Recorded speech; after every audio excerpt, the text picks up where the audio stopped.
Hi, I just finished doing a Family First training with parents, and I just wanted to talk to you a little bit about why I really feel like it's important that we do everything we can to keep kids in their home and in their community rather than sending kids to residential treatment centers or boarding schools or things like that.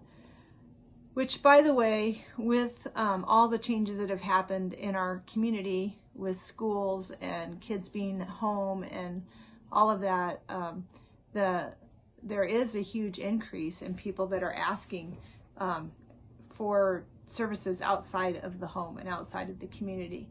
This week alone, I've had 3 different calls from parents in different states asking if Family First was a boarding school or if we had a place to send kids. And I was able to talk to these parents about the value of working in the home with these kids. So when I started the Family First program, I was really working with a lot of adoptive families and kids that have come to us through adoption have had a lot of changes and a lot of disruptions, and especially lived in places where it was a group home or a lot of kids in one place. And actually some of these kids tend to do pretty well at residential treatment.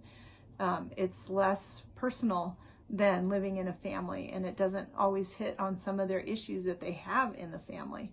So the Family First program was really built on this premise of building what we could in the home, doing what we could in the home to keep kids in their home.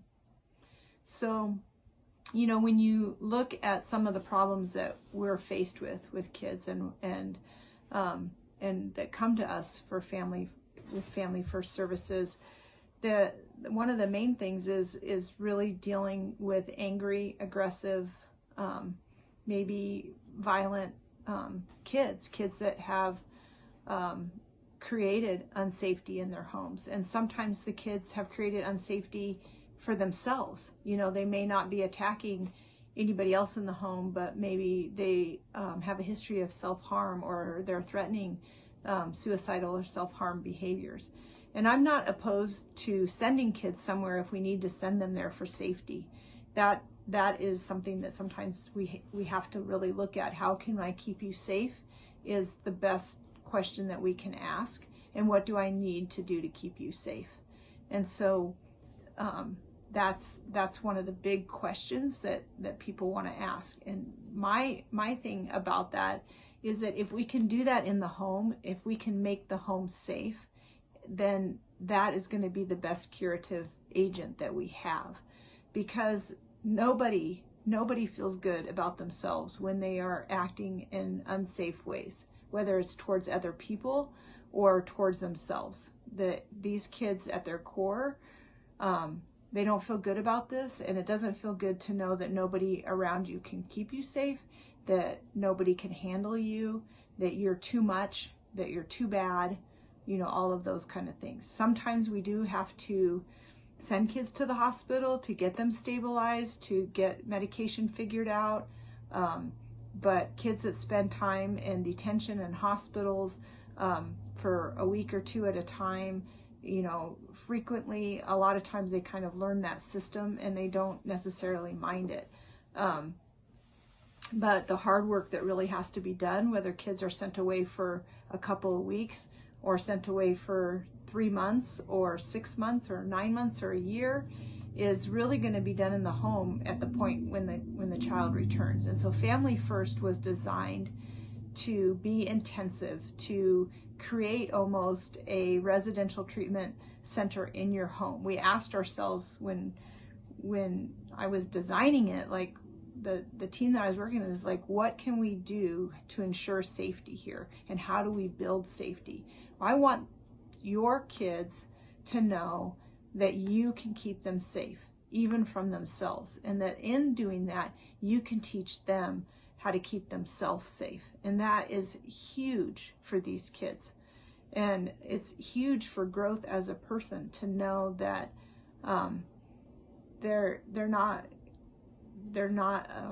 so much of a threat that we can't deal with this. So Family First, we teach parents how to de-escalate. We teach them skills on how to de-escalate. We help them to understand when kids are escalating and where we need to intervene and how we intervene.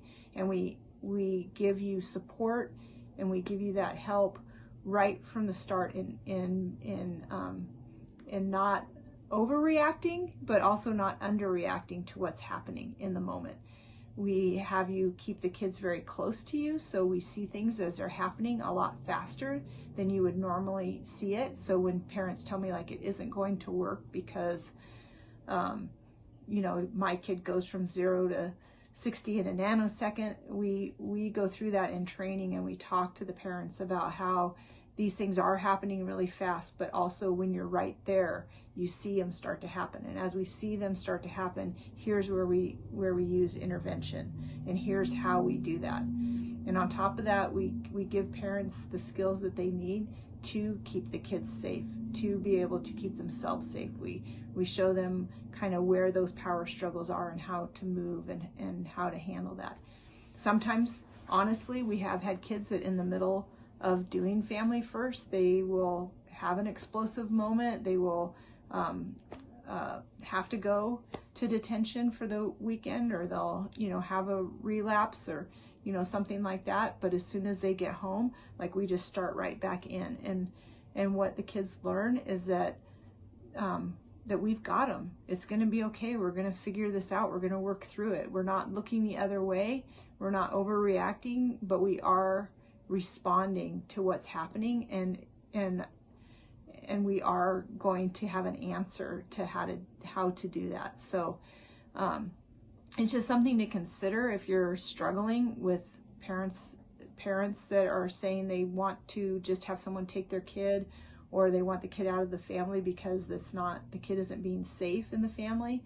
I feel like as a parent, like we have a responsibility to make our families safe. And yes, we want to keep the other kids safe as well. But a big piece of this safety has to do with showing this child that's creating this unsafety that we have answers and that we will keep them safe. So I just wanted to talk about that and just give you that information and just, reiterate that, there are these reasons to keep these kids home and to do that in the home, to do that work in the home if we can.